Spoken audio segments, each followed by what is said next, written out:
রাস্তায় পড়েছিল এসএসসি পরীক্ষার 268টি উত্তরপত্র। ঘটনা কি?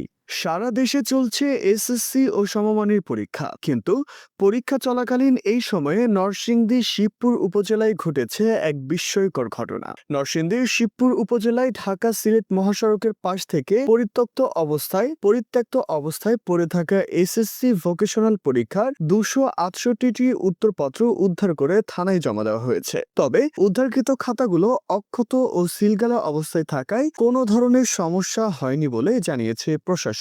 মঙ্গলবার 28শে এপ্রিল সকালে স্থানীয় এক যুবক খাতাগুলো শিবপুর মডেল থানায় জমা দিলে বিষয়টি নিশ্চিত করে পুলিশ ও উপজেলা প্রশাসন। পুলিশ ও স্থানীয় সূত্রে জানা গেছে, রোববার 26শে এপ্রিল বিকেলে উপজেলার শাসপুর শহীদ মিনার সরকারি প্রাথমিক বিদ্যালয়ের পাশের একটি ব্রিজের কাছে রাস্তার ধারে 3টি বড় প্যাকেট পড়ে থাকতে দেখেন মাসিমপুর ইউনিয়নের দত্তরগাঁও গ্রামের বাসিন্দা রাহিম মিয়া। কৌতূহলবশত তিনি প্যাকেটগুলো বাড়িতে নিয়ে যান। পরদিন এক শিক্ষিত প্রতিবেশীর সহায়তায় তিনি জানতে পারেন সেগুলো চলতি বছরের এসএসসি ভোকেশনাল পরীক্ষার উত্তরপত্র। বিষয়টি নিশ্চিত হওয়ার পর মঙ্গলবার সকালে তিনি খাতাগুলো শিবপুর মডেল থানায় জমা দেন। খবর পেয়ে শিবপুর উপজেলা নির্বাহী কর্মকর্তা ইউএনও মোসাম্মদ ফারজানা ইয়াসমিন এবং শিবপুর মডেল থানার ভারপ্রাপ্ত কর্মকর্তা ওসি ঘটনাস্থলে গিয়ে খাতাগুলো দেখেন। জানা যায়, সিলগালা করা 3টি প্যাকেটে গত 26শে এপ্রিল অনুষ্ঠিত এসএসসি ভোকেশনাল ইংরেজি দ্বিতীয় পত্রের মোট 268টি খাতা ছিল।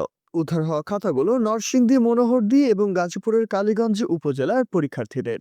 ডাক বিভাগের রানারের মাধ্যমে এক পোস্ট অফিস থেকে অন্য পোস্ট অফিসে স্থানান্তরের সময় অসাবধানতা বশত ভ্যান গাড়ি থেকে খাতাগুলো রাস্তায় পড়ে যায়। রহিম মিয়া জানান, রোববার 26শে এপ্রিল বিকেলে বাড়ি আসার পথে রাস্তায় প্যাকেট করা বান্ডেল দেখতে পেয়ে আমি এগুলো আমার বাড়িতে নিয়ে আসি এবং আমার প্রতিবেশী ভাইকে দেখিয়ে নিশ্চিত হই এগুলো পরীক্ষার খাতা। পরে ভাইয়ের পরামর্শ মতে আমি খাতাগুলো অক্ষত অবস্থায় থানায় জমা দিয়ে আসি। শিবপুর উপজেলা নির্বাহী কর্মকর্তা ইউএনও মোসাম্মদ ফারজানা ইয়াসমিন জানান, খাতাগুলো সম্পূর্ণ অক্ষত ও সিলগালা অবস্থায় উদ্ধার হওয়ায় বড় ধরনের অনিয়ম বা জটিলতা সৃষ্টি হয়নি। পরে সেগুলো পুনরায় সিলগালা করে শিবপুর উপজেলা পোস্ট অফিসে জমা দেওয়া হয়েছে। এ ঘটনায় আমরা সংশ্লিষ্ট দপ্তরে সার্বিক বিষয়ে জানিয়ে প্রতিবেদন দিয়েছি।